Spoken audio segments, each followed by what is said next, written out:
Hey guys, welcome to the JPD question and answer videos. In this series, I'll be diving into the comment section of my YouTube channel and picking out your questions about drumming, technique, gear, practice tips, you name it. If there's anything you're unsure or want to know more about, just leave a comment under any of my videos and I'll try to feature your question in the next episode. Alright, let's jump into it. Today's first question is about practicing without the spring. If it makes sense to practice leg motion without the spring. Honestly, I've used the no spring exercises mainly for ankle motion. I've used the exercises without the spring for the leg motion very little, just to kind of like make sure that I was doing the right motion for certain things. But basically removing the spring, it's something that allows us to work without the pressure, the constant pressure of the spring wanting us to play at a certain speed. And so when we're developing the ankle motion, our ankle motion might not be fast enough yet for the spring to react to the spring work. So removing the spring allows us to play at the speed that we're comfortable at and not have to respond to the spring tension. As far as practicing with no spring, with only the leg motion, there is one useful aspect of it, which is basically for the constant leg motion, making sure that our approach is of keeping the ankle relaxed, right? Like that we don't tense up and we do things like this where we stomp on the pedal. But we keep the foot, the motion coming from the leg, so from the hip flexor area, but the ankle loose and relaxed, and the foot in contact with the pedal board, right? So for this type of workout, this could be a good exercise because it removes the pressure of the spring to have, like, that might kind of like force us, or if we're not used to, deal with the spring tension, it might cause our ankle to be stiff and in tension, and you want to avoid that. You want to try to keep the ankle as relaxed as possible, and you basically generate the volume and the power by having the beater coming back rather than pushing down, pressing down, and doing extra work at the hip flexor level, creating tension in the toes and the ankle, and stomping like this. This, I'm using a lot of physical effort. This, much cleaner, still have a lot of rebound, way less work, physical work, okay? So thinking of the beater coming back, removing the spring, if we stomp, that's it, we choke the rebound, we choke the pedal. Instead, if we keep a more relaxed approach, allowing the beater to come back, we can generate way more power with less effort. So this is a good way of practicing the leg motion without the spring. And then you have to, though, kind of like make sure that you can repeat this with the spring on and that it doesn't change. You don't practice in one way without the spring, and then when you put the spring, everything changes. You have to try to keep the same feeling and the same approach. The second question is about exercises for finger motion technique on the drums for beginners. Okay, so the very first approach that I suggest when developing the fingers is of basically holding the stick with the index and thumb and bounce the stick only with the pinky. So removing the index and middle, the ring and middle finger, and just bounce the stick with the pinky. The reason for this is because once we are bouncing the stick with the pinky, we just have to kind of like lay the other fingers on the stick and the work is done, right? because sometimes the problem here is that we have a hard time like finding a way to bounce the stick, like we involve the wrist and the stick goes too much in the hand and so on. So in this way we're forcing ourselves to have the stick straight in our hand. And a little reference for me is always like holding the stick in between, I don't have a specific area, but in between the second and third joint of the index and around the third joint of the pinky, not the second. This is important. If your stick is here around this, the first and second joint, you won't be able to use the fingers because it's too close to where the hand is, and so you will involve the wrist. Instead, if you push it here, you have more space, more motion here. That's where you can take advantage more of the pinky and of the fingers itself. Okay, so this would be the first exercise. The second exercise I would work on would be of just at a comfortable speed, keep the stick bouncing for at least 60 seconds without increasing the speed, without increasing the dynamics. Just get comfortable at one speed or one dynamic. Don't go too slow. It's harder for the finger motion to practice it slower because you don't want to do this, but you want to work on the rebound. And so having already a constant, motion will make it easier. 60 seconds right hand, 60 seconds left hand, 60 seconds unison.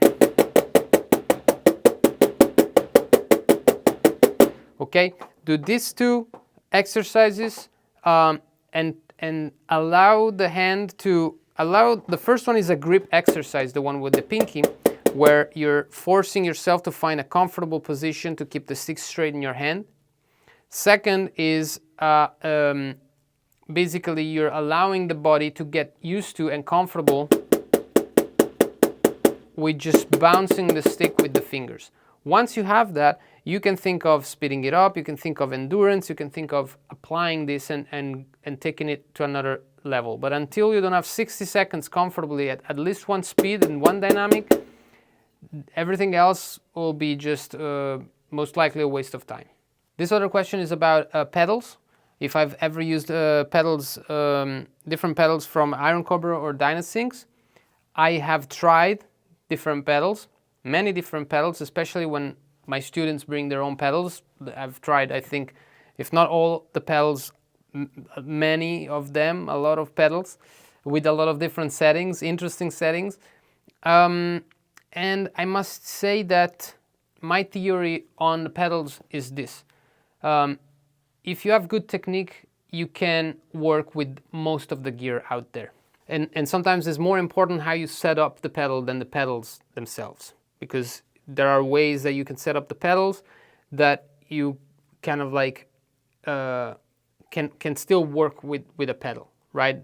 Unless we're not talking about very, very bad pedals, but most of the pedals out there are very good pedals because it's expensive to produce a piece of gear like that. So whoever produces pedals usually produce already a good pedal.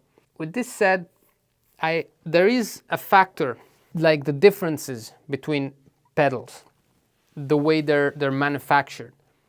In my opinion, a pedal, you understand if a pedal is balanced when you remove the spring of the pedal and you see how the weights and the balance of the pedal work.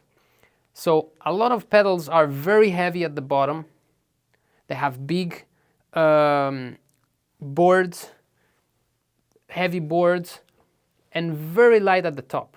Very thin beaters, very, very thin, very light beaters. I don't like that type of feeling because I always go back to the example of the hammer effect, right? Like if you want power and you take advantage of the pedal force, of the inertia of the pedal, it's like when you're working with the hammer.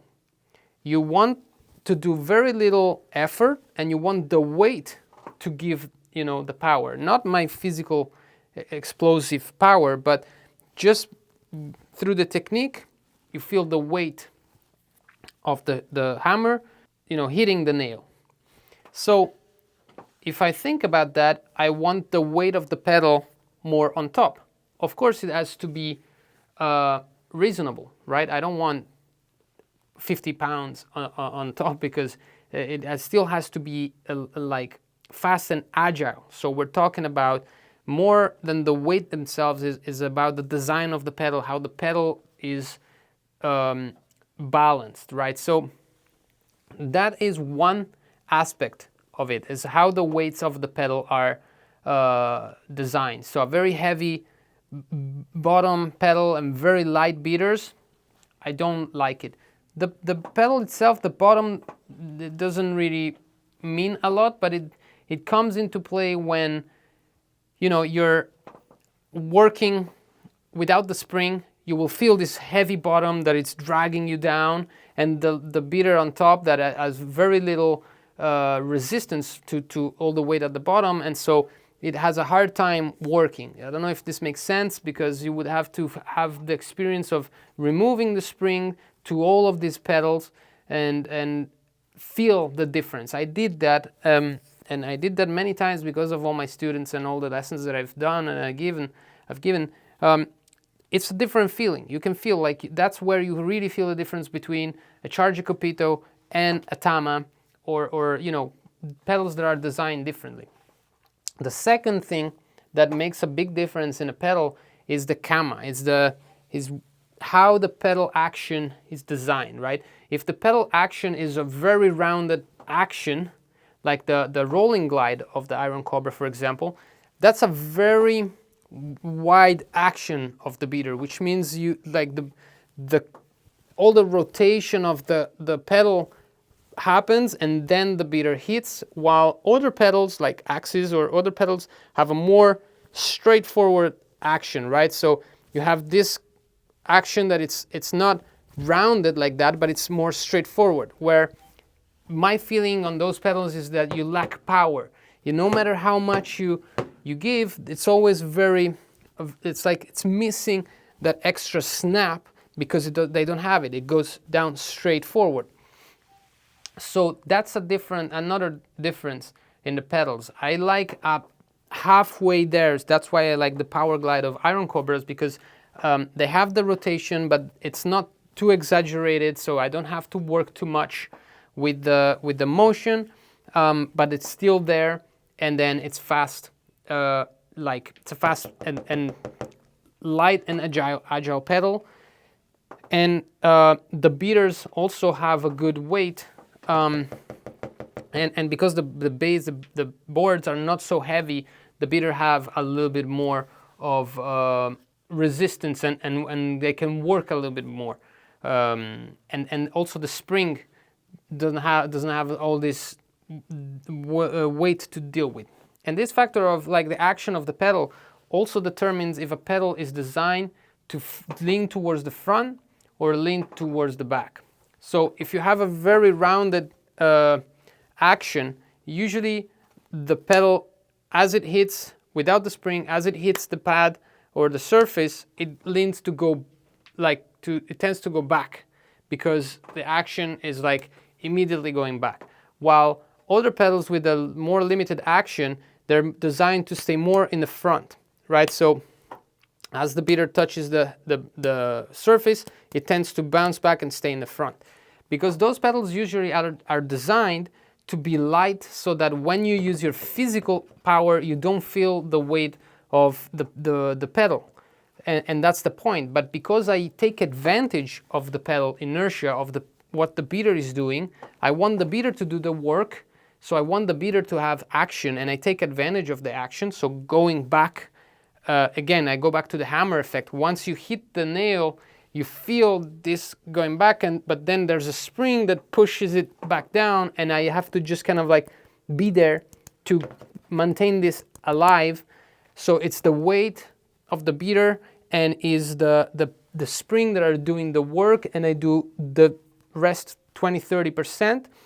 rather than having a very light beater that doesn't have a good enough weight to bounce back, heavy bottom, action towards the front, and so I have to do all the work. So even though the design and the idea, in my opinion, is the one of removing work from the body by making it lighter and having the pedal dragging the beater down, it has the opposite result, because you're not allowing the pedal to work on its own and to have a swing. It's like a swing that every time stops almost halfway, and then you have to repush it, and then it stops, instead of a swing that goes back and forth. And when you have a swing, you get to a point where you just touch it and it goes back down.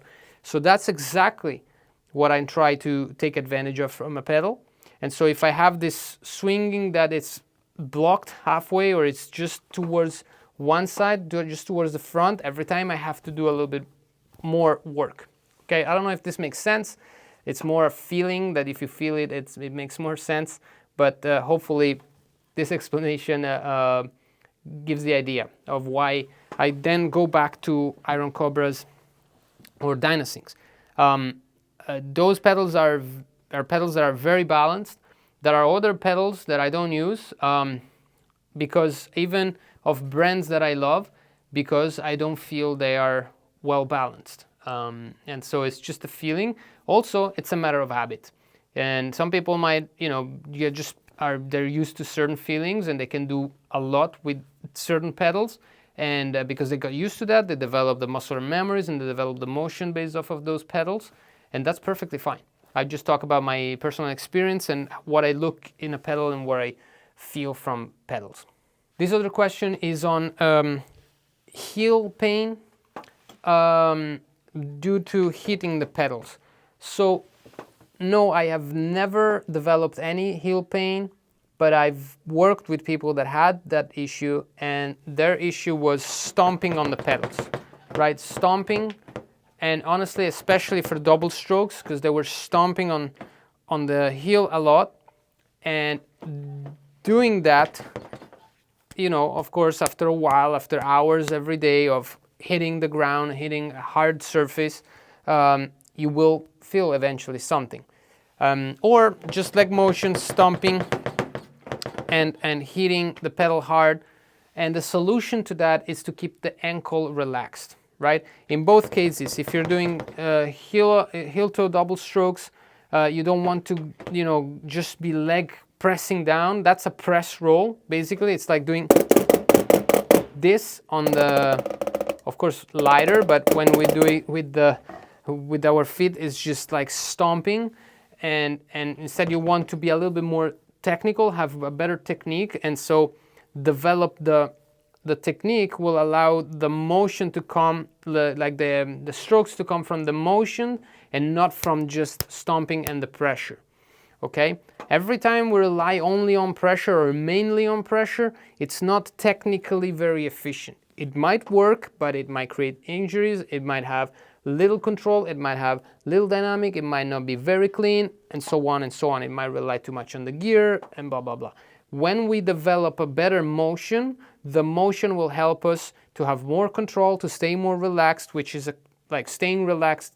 As a consequence, you have more control, more endurance, less possibility of injuries, and so on and so on. Okay, so the first thing, if it comes from the leg motion, going back to, you should practice with leg motion without the spring, for example, and make sure that you keep a light approach and that you generate the energy and the volume from having the beater coming down and then pushing very little.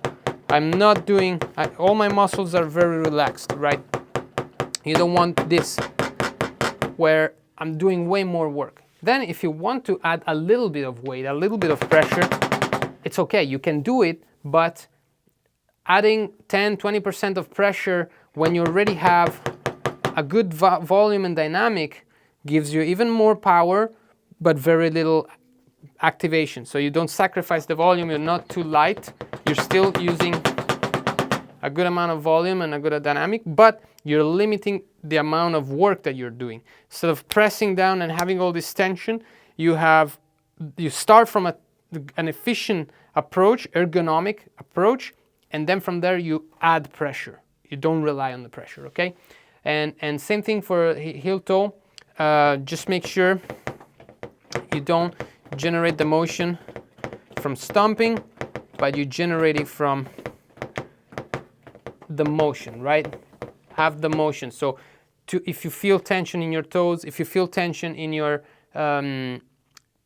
ankle, if you feel burning in your shin muscle, or your calf is constantly contracted, anything that it's constantly in tension, try to remove that tension. Try to understand what is causing that constant tension, and then develop the motion from there, okay? So yeah, before hurting yourself, this is an important concept, guys. I do lessons, most of my lessons is from people that come and they have pain.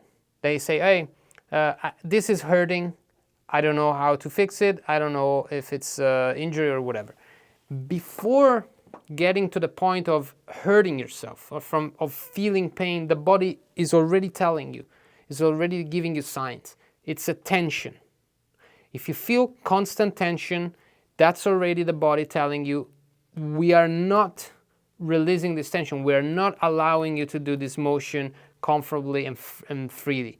The tension is the first message you should listen to your body, from your body, that it's telling you, hey, I'm protecting this. I'm blocking this. I'm preventing you from doing this. And you have to work around it, and you have to find a way to move the body with the least tension possible. There's a difference between activation and tension, okay? Because you are using the muscles, so you are activating the muscles.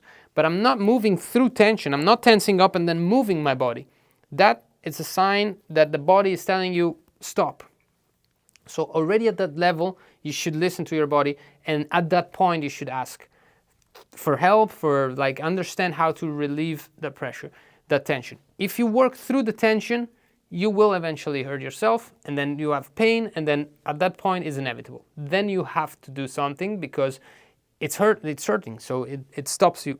But you should stop before. So keep that in mind. Listen to your body when you're playing. Every time you feel constant tension, not activation and deactivation, but constant tension, that's a sign. Your body's telling you we're blocking this because it's not used to it. It's outside of what your body motions are trained to do. And right there we jump into the next question, which is about elbow tendonitis. So this is exactly the problem with not listening to your body. That you go through pressure and tension, and then you get to a point where, because this is not only like something that involves the muscles, but it involves tendons and nerves and other parts, it's dangerous. And so the muscle, most of the time, you can recover it and fix it, and you rest it and it recovers. The tendons and other parts, you can do permanent damage, so you have to really be careful. So honestly, as far as drums, once you have that issue, probably resting. I'm not a doctor, so I cannot give you, and I'm unfortunately, I've never, not unfortunately, luckily, but unfortunately for as far as information, I have never had that issue. I never had tendonitis, I never had carpal tunnel or anything like that. So I have no experience. I don't know exactly, I didn't go through it, and so I found ways to solve it.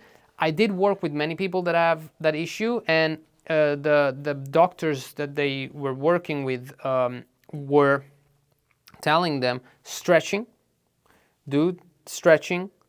Drum mechanics has a lot of good exercises for that. I would suggest to contact him and ask him and check his videos. Drum mechanic is that's what he does, and so for sure he probably has more solutions and better answers than mine. But stretching probably, and resting. Don't play drums for a little bit until you don't feel better. But as far as the drums itself, like the approach to avoid getting the injury again, or not allowing it to, get it fixed. Change the approach. This area all comes from the fingers, tension. Okay, the fingers are connected here, and so every time you have tension in the fingers, you most likely will have issues in the elbow area. So remember, if you practice with no rebound, and I wouldn't practice without rebound if you have tendonitis. Okay, if you have pain and issue, do not practice with no rebound or heavy sticks or any of that sort. I probably would just do pad, very light, just to keep, the hands a little bit trained, but to avoid as much as possible pressure in the fingers and the elbow. But once everything is fixed, or if you want to prevent getting at that point, if you practice with no rebound, keep the hands relaxed. Keep the hands, the fingers and the grip. It's the most important thing of hands technique. Everybody's talking about push-pull and all of that, but people don't know how to hold the sticks in the hands most of the time. You have to make sure your grip is right, which means your fingers are relaxed, your grip is relaxed, there's no tension, and every time you get to a point where there's tension, it means that you have to fix your grip before the technique. If I don't have a good grip, I don't even know how to develop, like how I should work on the wrist motion, right? If my grip is like this, of course I will then develop a wrong wrist motion. I have to have a good grip, then I can develop the technique. Same thing with the fingers. It's like if I don't know how to hold a stick, if I do this, and this helps me to keep the stick in my hand, but I'm doing all of this, eventually I can hurt myself, right? And is this ergonomic? It doesn't look ergonomic. I'm activating all this area to make sure that the stick stays in my hand. It doesn't make sense. I should fix it here, keeping all this part relaxed. Okay, deactivated. Relax means deactivate. This should be completely deactivated when I'm doing finger technique. So it's different if I'm playing around the kit, then you activate it because you have to move around. But if I'm on the pad, I shouldn't be activating the shoulders, right? So, so to prevent that, the grip, hands grip, it's important. French grip, German grip, traditional grip. These are grips, not technique. It's how you hold the stick. Wrist motion, finger motion, push-pull, Muller, those are techniques, okay? So you have the grip, and then you develop finger motion for German grip, finger motion for French grip, finger motion for traditional, which that's not, I never developed it, but it's just to say you can use the finger motion in different grips, but you cannot do different grips, because the grip is the grip, is how you hold the stick, right? So there's confusion on this stuff. Everybody's already focused on the techniques and stuff like that, and then you create issues because you're going through tension, because the stick is moving in the wrong way and you're forcing it and so on. So to prevent this, or to avoid that it comes back, the approach that I stress on the drums is always keep your grip relaxed, no matter what you're doing. Like if it's French or fingers, I don't want tension. I don't want to spend 60 seconds with tension and moving my body through tension and pressing through tension. That'll hurt yourself at one point. I'm pretty sure that's what causes a lot of the injuries. It's just tension and then trying to move the body. As I said before, it's like pulling the brake of the car and then accelerating. You burn out the engine, you burn out the tires. It's not the right way of doing it. So to avoid that, learn the grip, keep the fingers as relaxed as possible, and that will already have a huge benefit on tendonitis or any type of injuries and problem that you can have for the hands. Same thing on the feet. The toes should be relaxed. You shouldn't feel the calf muscle constantly in tension. You shouldn't feel the hip flexor constantly engaged. You should feel these things activating and deactivating, and then there's a little bit more of usage of one part if you're raising. For example, if you're playing with your hands very high, you will eventually use the lower part of the arm more than the upper part. So if you're overworking one part, it might become an issue. You might want to lower the hand so that you have a more balanced, a more calibrated motion. It uses 50% up, 50% down, not 80% down and 20 up, or things like that. The same for the heels, heel up and heel, like raising the heel too much will engage the calf only, lowering the heel too much will use the shin only. You have to understand how to navigate depending on the speed, depending on what you're doing with your hands, also depending on the surface that you're playing on, okay?